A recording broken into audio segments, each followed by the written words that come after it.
Assalamualaikum warahmatullahi wabarakatuh. Ia hanya ingin bekerja demi anaknya, tapi siapa sangka, di balik rumah megah itu, diam-diam ada bayangan gelap yang mengintainya. Ia tak berteriak, tak melawan dengan emosi, tapi apa yang ia lakukan, membuat seorang pria terpandang tak bisa berkata apa-apa. Apa yang sebenarnya terjadi, dan bagaimana kisah seorang janda muda bisa berubah menjadi kekuatan bagi banyak perempuan lainnya? Selamat datang di channel Tuan Story, tempat di mana setiap kisah punya makna, setiap cerita menyimpan hikmah, dan setiap drama kehidupan mengajarkan kita tentang cinta, sabar, dan iman.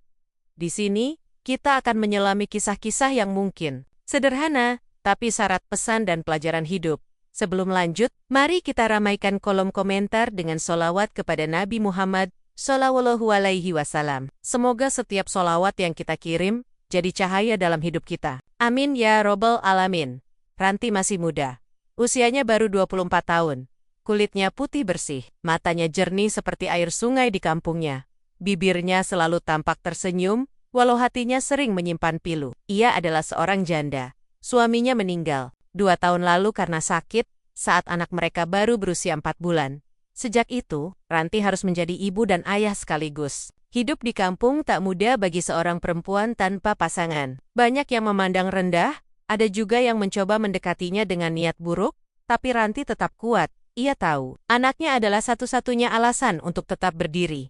Maka, ia menitipkan anaknya kepada ibunya dan merantau ke Jakarta, berharap bisa menemukan pekerjaan dan mengirim uang setiap bulan. Dengan bantuan seorang kenalan lama, Ranti akhirnya mendapat pekerjaan sebagai asisten rumah tangga.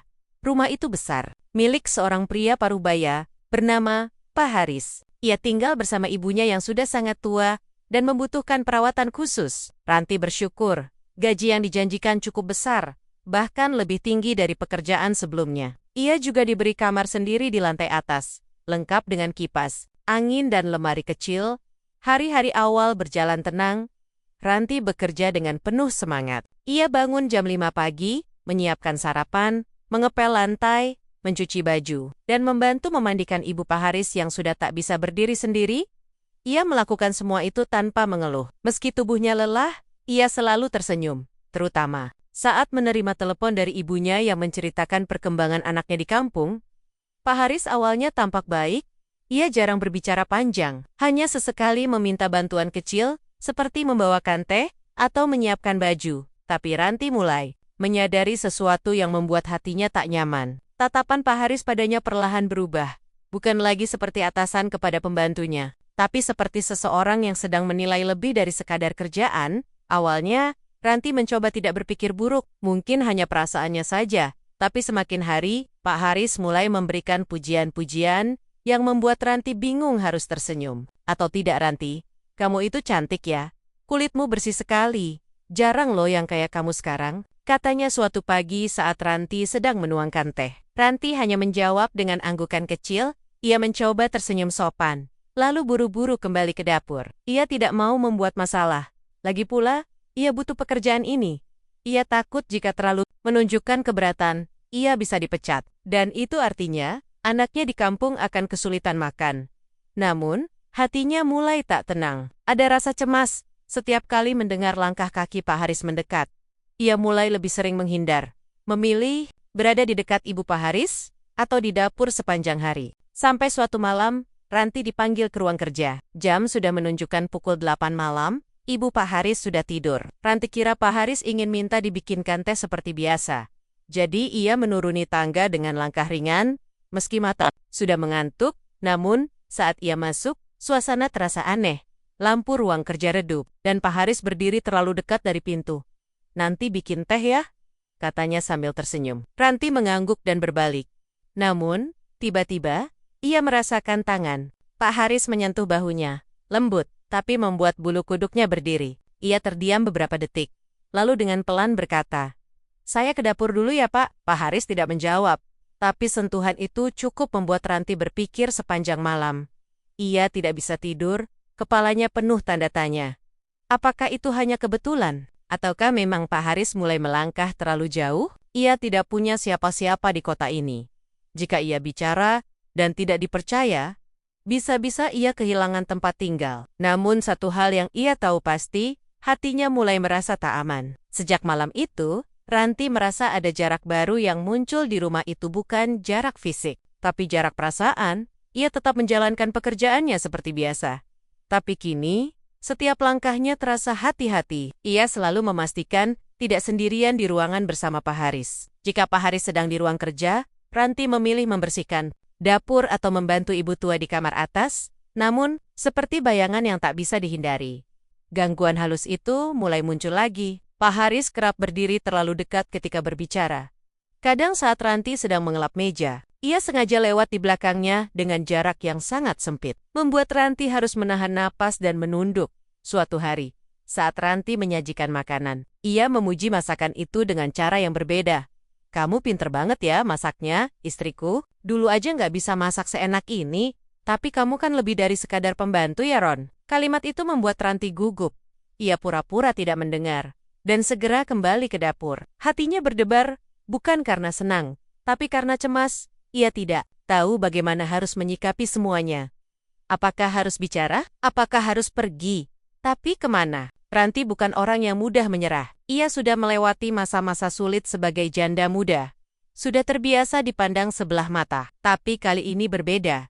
Ia merasa dirinya terjebak dalam ruang yang sempit. Tanpa pintu keluar, ia ingin mempertahankan pekerjaannya demi anak dan ibunya di kampung. Tapi ia juga ingin menjaga harga dirinya. Malam-malam berikutnya dihabiskannya dengan memikirkan berbagai kemungkinan. Apa yang akan terjadi kalau ia mengadu pada orang lain? Siapa yang akan percaya? Pak Haris adalah pria terpandang di lingkungan itu. Rumahnya besar, mobilnya mewah, sementara ia hanya seorang pembantu dari kampung, tanpa keluarga di kota. Namun, suatu pagi, ketika sedang menyapu ruang tamu, Ranti tanpa sengaja melihat selembar kertas di meja. Kertas itu adalah hasil pemeriksaan dokter untuk ibu Pak Haris. Tertulis dengan jelas bahwa sang ibu membutuhkan perawatan intensif. Lebih dari sekadar bantuan di rumah, hatinya terenyuh. Ia benar-benar peduli pada wanita tua itu, yang selama ini dipeluknya seperti nenek sendiri. Ranti menyadari satu hal. Ia bukan hanya ingin kabur dari masalah, ia ingin keluar dengan cara yang benar. Ia tidak mau membawa trauma dalam diam. Ia ingin menunjukkan bahwa dirinya bisa melawan, tanpa harus berteriak atau membalas. Ia ingin kuat, tapi juga bijak. Malam harinya, Ranti duduk di tempat tidur kecilnya. Ia memandangi ponselnya yang sudah retak layarnya. Ponsel itu pemberian mendiang suaminya, satu-satunya benda kenangan yang masih ia simpan. Ia lalu membuka aplikasi kamera, dan mulai mengatur posisinya agar bisa merekam secara diam-diam. Ranti tahu, ini bukan hal kecil, tapi ia merasa harus melindungi dirinya dengan cara yang tenang. Ia tidak bisa mengandalkan orang lain. Satu-satunya bukti yang mungkin bisa menyelamatkannya adalah kejujuran yang direkam dalam diam. Keesokan harinya, Ranti bertingkah seperti biasa. Ia tetap tersenyum saat menyajikan sarapan. Ia tetap membersihkan kamar tanpa suara. Tapi kali ini, ia menyimpan ponsel di saku celemeknya. Dengan kamera menghadap keluar, ia menunggu saat-saat seperti biasa, momen di mana Pak Haris mulai menunjukkan sikap tak pantas. Dan momen itu pun datang saat sore menjelang malam, ketika ibu Pak Haris sudah tertidur dan suasana rumah sunyi. Ranti sedang menyiram tanaman di taman belakang. Ketika Pak Haris mendekat, ia berdiri di belakang Ranti dan mulai berbicara pelan, terlalu pelan.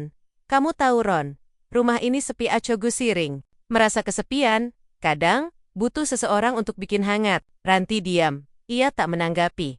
Tapi ia tahu, ponselnya merekam semua ucapan itu. Ia berbalik pelan, menatap Pak Haris dengan tenang, dan berkata, "Maaf, Pak, saya masih banyak pekerjaan." Pak Haris tertawa kecil, lalu pergi begitu saja. Tapi Ranti tahu, sesuatu dalam dirinya telah berubah.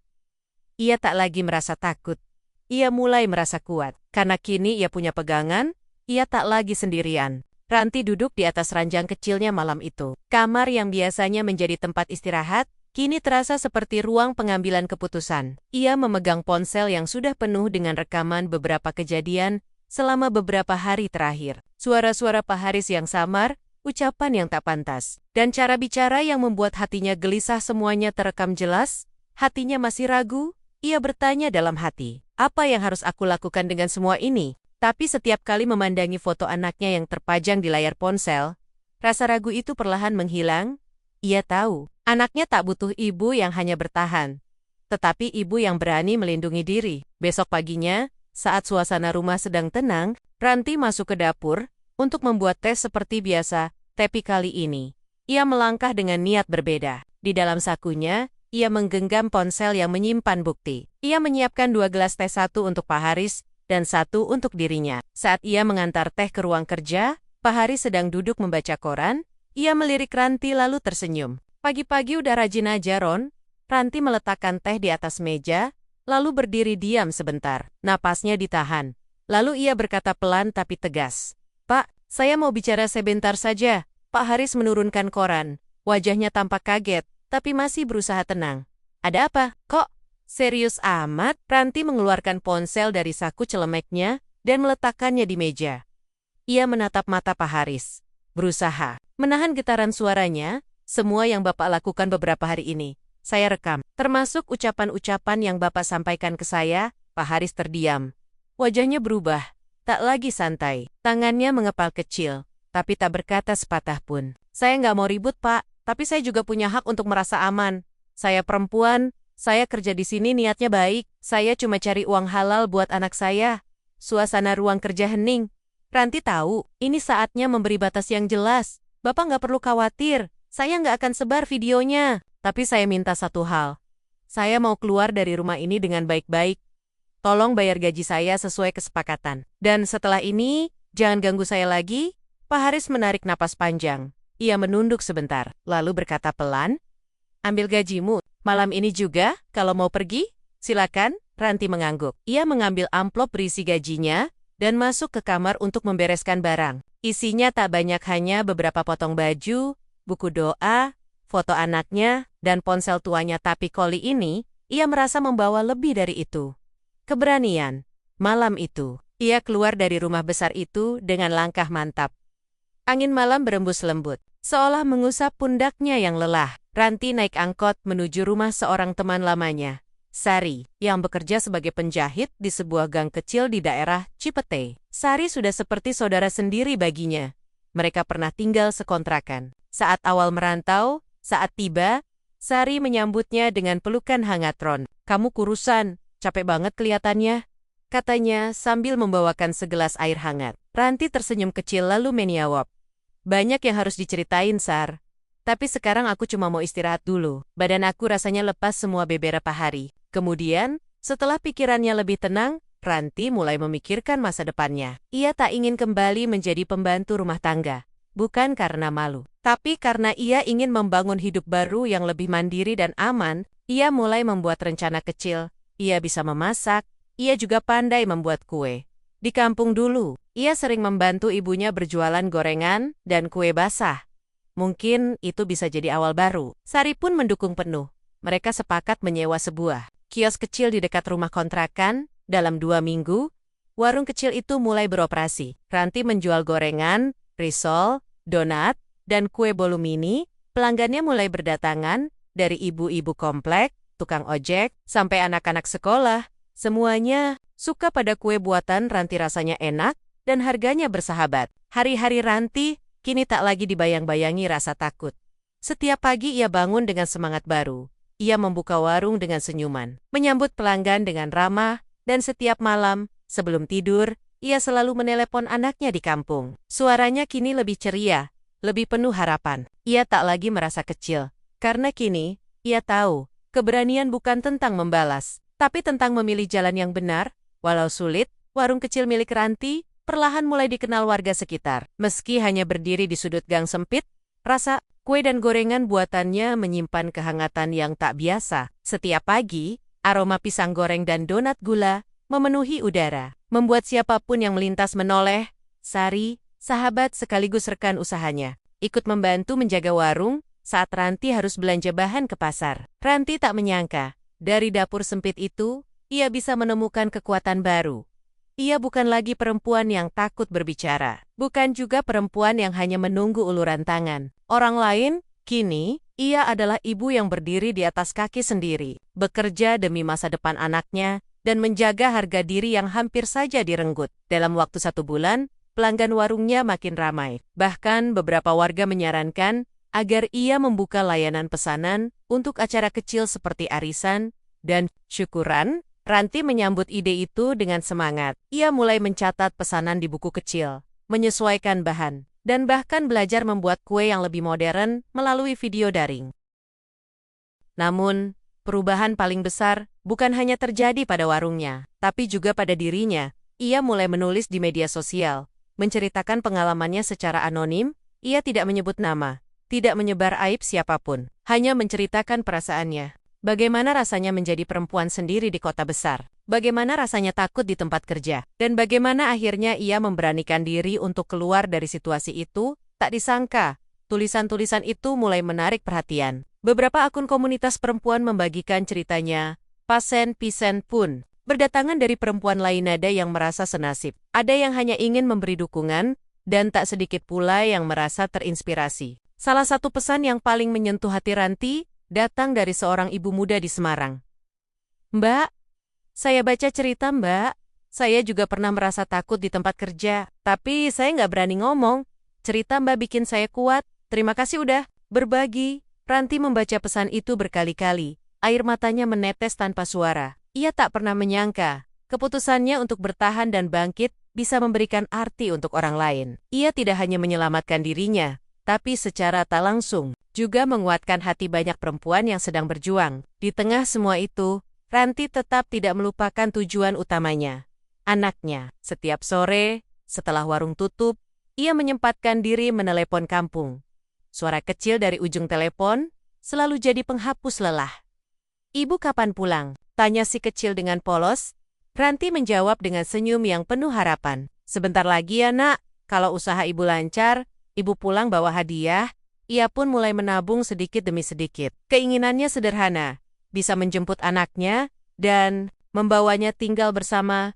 Ia ingin anaknya tumbuh di dekatnya, merasakan kasih sayang langsung, dan melihat ibunya sebagai perempuan yang kuat, bukan yang ditinggalkan atau ditindas. Suatu sore, saat Ranti sedang membereskan meja warung, datang seorang ibu yang sebelumnya belum pernah mampir. Ibu itu memperkenalkan diri sebagai pengurus komunitas perempuan di wilayah tersebut. Ia berkata bahwa telah membaca tulisan Ranti dan sangat tersentuh. Dengan penuh hormat, ia menggandong Ranti untuk menjadi pembicara di sebuah acara sederhana tentang perlindungan perempuan dan pemberdayaan ibu rumah tangga. Ranti terdiam. Ia tak pernah berbicara di depan umum sebelumnya. Tangannya bahkan gemetar, hanya membayangkannya. Tapi, saat menatap anak-anak sekolah yang pulang melintas di depan warungnya, ia tahu, jika ia diam, siapa yang akan berbicara untuk perempuan-perempuan yang belum berani? Akhirnya, ia mengiyakan undangan itu. Ia mulai menyusun cerita yang akan ia sampaikan. Bukan cerita yang menakutkan, tapi cerita tentang keberanian, tentang memilih jalan yang benar meski sulit, tentang menjaga diri tanpa harus melawan dengan kebencian. Hari-harinya kini lebih sibuk, tapi juga lebih bermakna. Ia bukan hanya menjual makanan, tapi juga membagikan semangat. Ia tak lagi merasa kecil, karena sekarang ia tahu, luka bisa berubah jadi kekuatan, jika kita tidak membiarkannya menjadi luka selamanya. Hari yang ditunggu pun tiba. Ranti mengenakan baju sederhana, berwarna biru langit, dipadukan dengan jilbab abu-abu yang sudah lama tidak ia pakai. Ia berdiri di depan cermin kecil di kamar kontrakannya. Tangan kirinya sedikit gemetar, tapi wajahnya memancarkan keteguhan. Ia bukan lagi perempuan yang dulu berdiri dengan takut-takut di balik pintu dapur rumah majikan. Acara itu digelar di aula kecil milik kelurahan.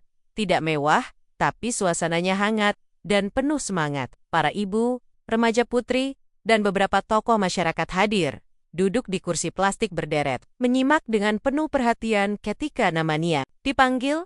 Ranti berjalan pelan ke depan, menatap semua wajah yang menantinya. Ia membuka dengan senyum kecil, lalu mulai bercerita.